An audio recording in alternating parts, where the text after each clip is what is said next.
Nous avons besoin de nous nourrir. L'électricité est chère. L'eau est chère. Il n'y a pas de concurrence. C'est le monopole. Moi, c'est en Afrique que je vois qu'on arrache, on enlève un compteur de la SODESU, de CIE. On vient, quand vous n'avez pas payé votre facture, on enlève le compteur. En Europe, ça ne se fait pas. En Europe, on ne coupe pas l'eau.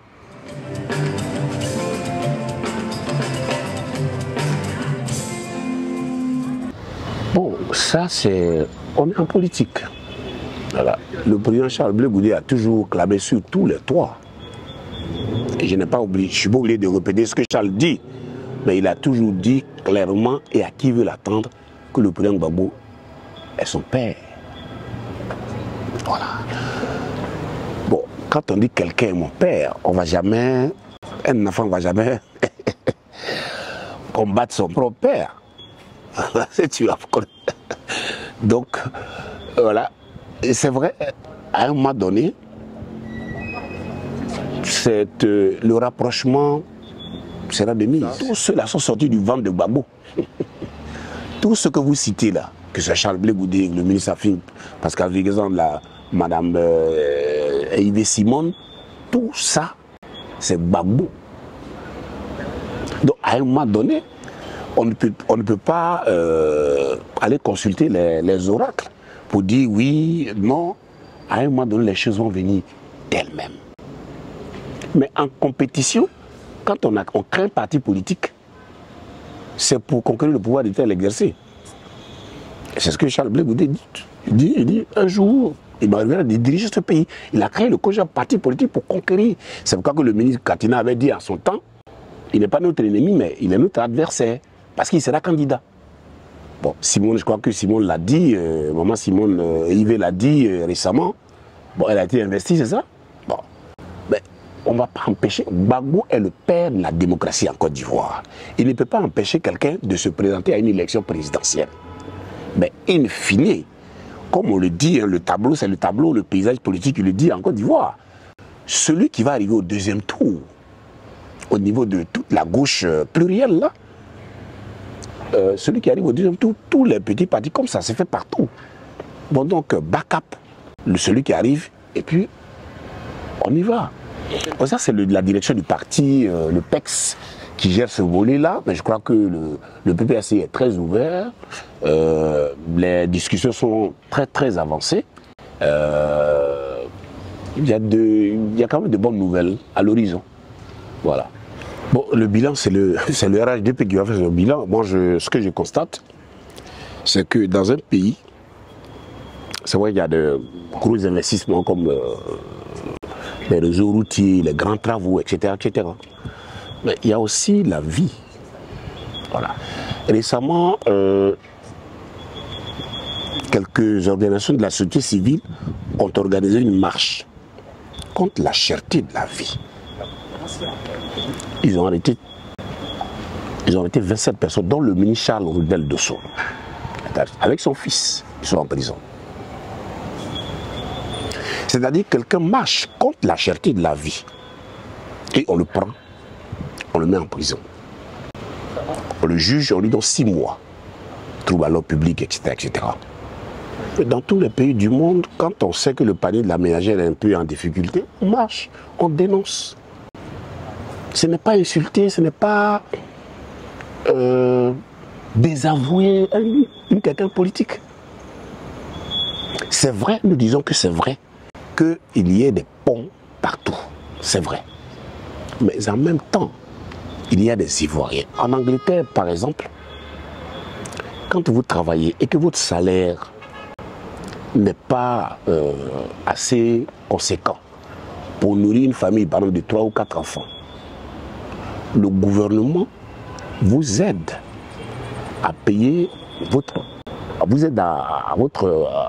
loyer. Ils appellent ça le housing benefit. Un enfant qui naît en Angleterre, par exemple, qui a son élève, qui a son bac, il va à l'université. Que son père soit riche ou pas, l'enfant a une bourse pour aller à l'école. Ici, quand ton enfant a le bac, tu es au bord du suicide. Parce que ton enfant sera orienté dans une université privée. Tu n'as pas l'argent pour payer l'université privée. Aujourd'hui, tout le monde fait le BTS. C'est pour faire quoi? L'éducation, c'est important pour la jeunesse. Pourquoi en Côte d'Ivoire, on ne peut pas octroyer une bourse à quelqu'un qui a le bac? Pourquoi il y a des universités dans toutes les grosses villas de Cocody? Toutes les grosses villas de Cocody sont devenues des universités privées. Pourquoi? Donc oui, il y a des grosses infrastructures, mais il y a aussi la vie. Aujourd'hui, on ne peut pas aller au marché. Une femme qui habite à Bobo fait comment pour aller au marché avec 2000 francs ou 1000 francs? Dénoncer ça, vous devenez l'ennemi de la République. Pourquoi? Moi, je suis, par exemple, honorable membre du Conseil régional du GO. Je suis un élu du peuple. J'ai le droit de prendre la parole et dénoncer la cherté de la vie. Quand vous arrivez dans le GO chez moi ou ailleurs, c'est la même chose. C'est le même panier de la ménagère. Donc, le dénoncer, ce n'est pas incriminer un pouvoir. C'est pourquoi nous disons, laissons un peu de liberté. Laissons un peu d'expression, de la libre expression aux Ivoiriens, de dire ce qu'ils pensent. Parce qu'aujourd'hui, on est arrivé à un moment où, quand vous faites une vidéo, vous n'êtes pas sûr de ne pas être arrêté ou d'être arrêté. Vous êtes un peu sur le qui-vive. Il faut qu'on s'exprime un peu. Voilà. Dénoncer la cherté de la vie, ce n'est pas un crime. C'est au contraire aider le gouvernement à corriger les lacunes de son gouvernement. Voilà. Honorant membre du Conseil régional du GO, je dis que la vie est chère en Côte d'Ivoire. Le dénoncer, ce n'est pas insulter quelqu'un. Ce n'est pas incriminer la République. Nos parents ont besoin de se nourrir. Nous avons besoin de nous nourrir. L'électricité est chère. L'eau est chère. Il n'y a pas de concurrence. C'est le monopole. Moi, c'est en Afrique que je vois qu'on enlève un compteur. Un compteur de la SODESU, de CIE. On vient, quand vous n'avez pas payé votre facture, on enlève le compteur. En Europe, ça ne se fait pas. En Europe, on ne coupe pas l'eau. On ne coupe pas l'électricité en Europe. C'est le minimum du droit, c'est ça. Mais c'est pas parce qu'on ne coupe pas l'eau que vous n'allez pas payer votre... Parce que demain, quand vous faites vos papiers, on vous dira, bon, est-ce que vous habitez telle adresse? Quand on voit que vous êtes un peu un mauvais payeur, on s'arrange à ce que les charges de notre eau soient dans le loyer. Donc vous payez l'eau sans vous rendre compte. Ici, quand vous n'avez pas payé l'eau, on vous arrache l'eau. On vous arrache même l'eau. Voilà, quand vous n'avez pas payé votre facture, on vous arrache le compteur. Hier, par exemple, au niveau de la Palmeraie, rivière Bonhomme, ils ont coupé l'eau de 6 heures, l'eau est revenue à 23 heures. Dans un pays normal, it does not exist. On ne peut pas couper l'eau. Dans un pays de, on dit que c'est un pays d'émergence. Dans un pays d'émergence, on va couper, on ne peut pas interrompre de l'eau qui est source de vie. Bref, la vie est chère. Le dénoncer, ce n'est pas incriminer des gens. Déjà en 2020, bon, comme c'est le déni, on est dans la république des dénis, le président Ouattara avait dit, voilà, il avait dit qu'il avait son poulain, le ministre Amadou Gon, que nous saluons, en tout cas personnellement, nous saluons sa mémoire, de ce poulain. Malheureusement, bon, le premier ministre Gon Coulibaly est décédé, Amadou Gon, et donc le président, au lieu de choisir quelqu'un d'autre, lui-même s'est mis à la place de son poulain. Bon, ça a créé ce que ça a créé. Il y a eu le CNT, etc., etc. Il y a même eu dans ce pays un crâne humain qui a servi de ballon de football. Là, et c'est crapuleux comme... Donc, en 2025, bon, c'est le RHDP qui va décider hein, de ce que un tel sera président. Mais en ce qui me concerne, moi, je pense que dans la vie, quelqu'un d'autre l'a déjà dit, je crois qu'il faut savoir partir aussi. Hein. Les Ivoiriens sont contents, il y a des grands stades, on a pris la Cannes, il y a les grands ponts, etc. etc. Bon, tu as réalisé ce que tu voulais réaliser. Tu as dit, donnez-moi 5 ans. J'allais changer, je crois que tu as 15 ans maintenant. Je crois que c'est quand même, serait bien séant que le président Ouattara, pour qu'il qu'il rentre dans l'histoire de cette jeune démocratie, qui serait-il que parmi, il a même dit lui-même hein, qu'il y a des cadres du parti et qui l'entourent. Un d'entre eux pourrait être le joker, puis bon, accompagner. Mais encore une fois, ce n'est pas à nous d'éliminer un candidat. Voilà. Éliminer les candidats, là, ce qui envoie les guerres. C'est pourquoi nous voulons une élection ouverte, inclusive. Inclusive, ça veut dire que la constitution de la Côte d'Ivoire ne permet pas à un individu d'être en exil. Soro Guillaume en exil, bon, ça, mais qu'il rentre dans ce pays pour compétir.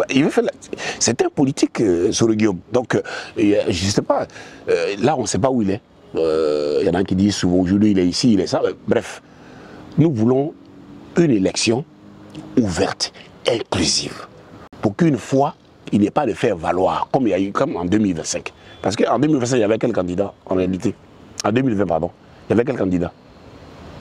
Le président Ouattara, qui était son concurrent?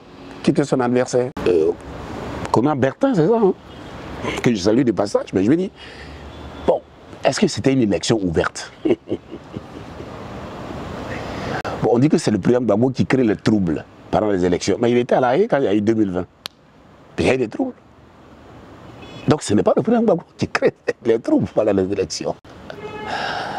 Les troubles viennent d'ailleurs. Voilà. C'est ça. Bon, ça, c'est la redondance. Hein. C'est-à-dire que redire les mêmes choses, c'est la redondance. Lui-même, il avait déjà dit, quelqu'un l'a dit, je crois que c'est Steve Biko, Lago Fabrice est passé sur NCI, là, pour ne pas citer, faire publicité de quoi que ce soit. Mais ça avait été très clairement, le ministre Katina a expliqué.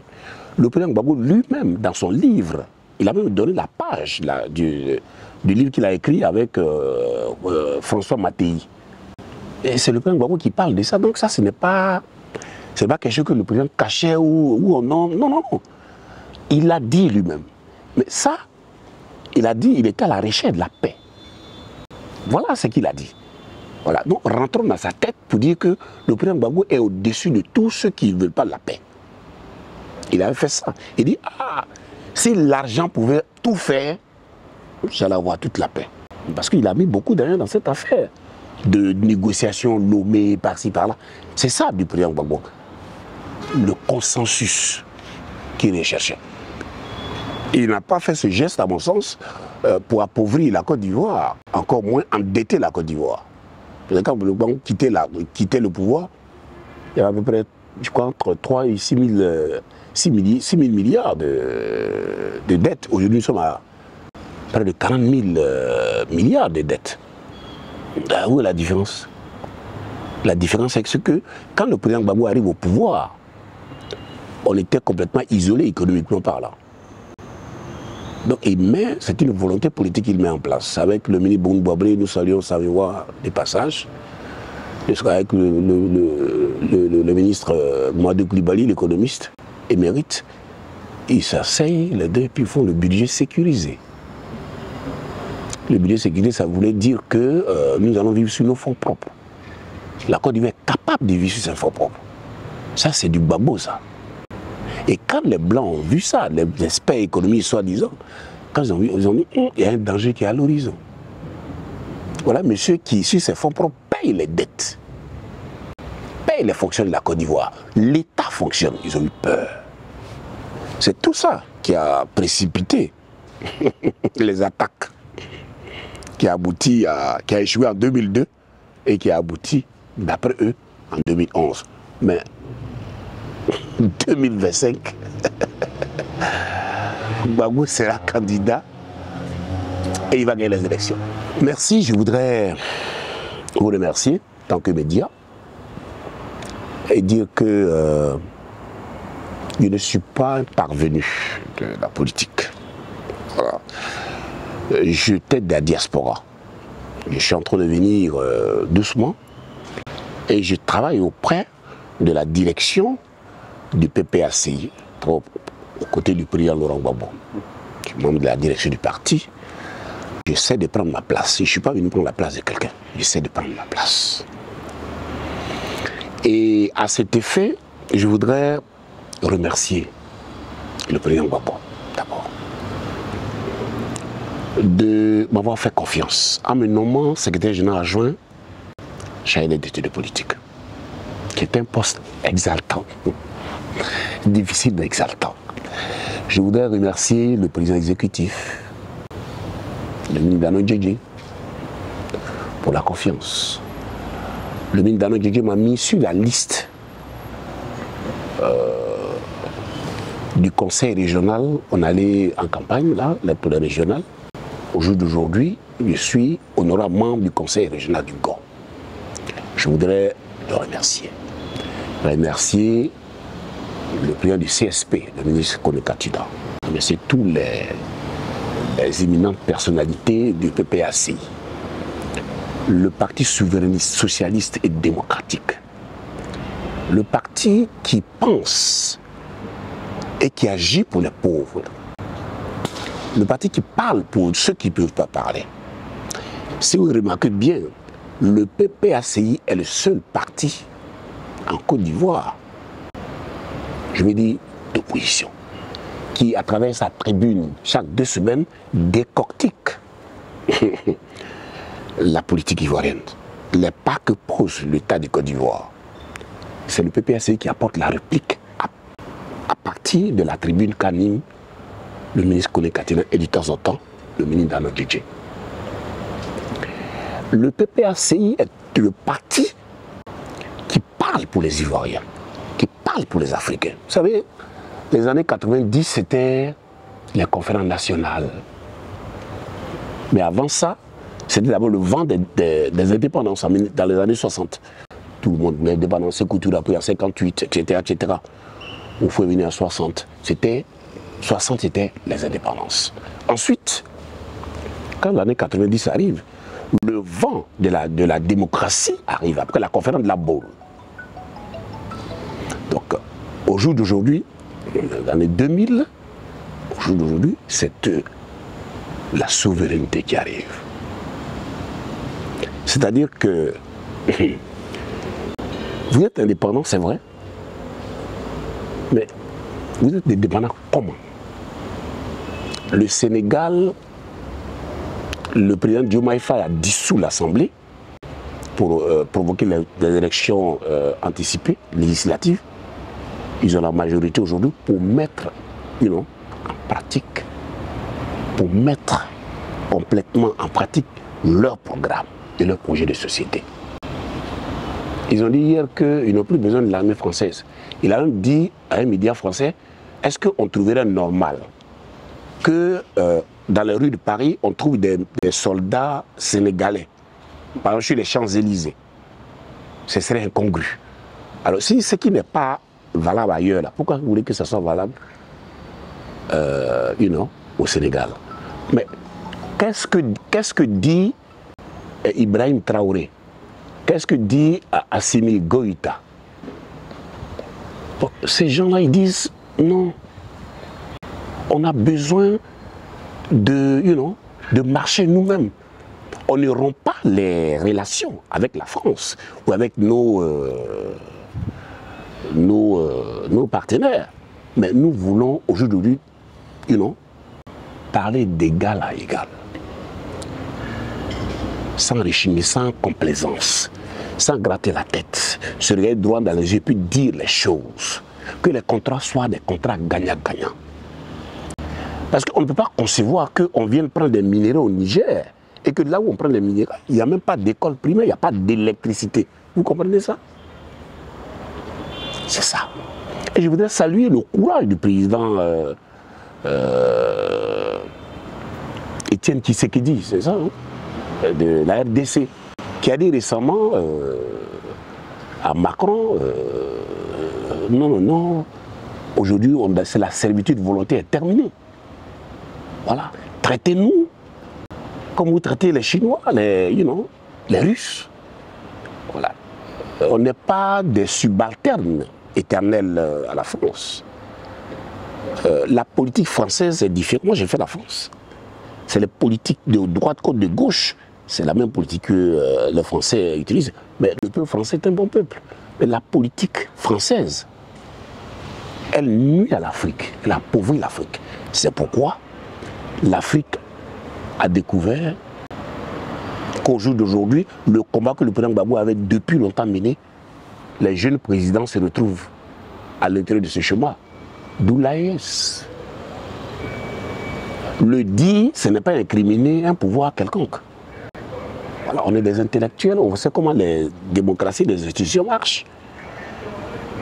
Même dans nos foyers, quand vous vous mariez, quand vous mariez aujourd'hui après les noces, le lendemain, vous pouvez demander divorce, la femme peut demander divorce. Si elle ne s'y sent plus dans l'affaire, elle peut divorcer. C'est son droit de quitter. Le Sénégal dit que eux là, ils ne veulent plus de l'armée française. Le Mali dit que eux là, ils ne veulent plus de l'armée française. Le Burkina Faso dit la même chose. Donc, il y a un problème quelque part. Voilà. Donc, moi, mon mot de fin, c'est de dire que aujourd'hui, c'est le vent du souverainisme, voilà, qui souffle sur l'Afrique. Et le vent du panafricanisme. On ne peut pas avancer seul.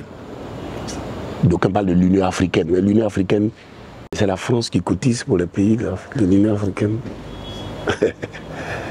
L'Union africaine, c'est les pays occidentaux qui cotisent, qui mettent la cagnotte dans le fonctionnement de la chose. Ce n'est pas vraiment quelque chose. Donc, je voudrais vous dire merci de nous avoir devenu jusqu'à nous pour nous interviewer. Je voudrais dire merci et m'excuser auprès de ceux que cette interview a heurté. Ce n'était pas mon intention. Ceux qui me connaissent savent que je ne suis pas belliqueux. Mais je suis un enfant de Gbagbo Laurent. Voilà. C'est ce qu'on doit retenir. Shalom.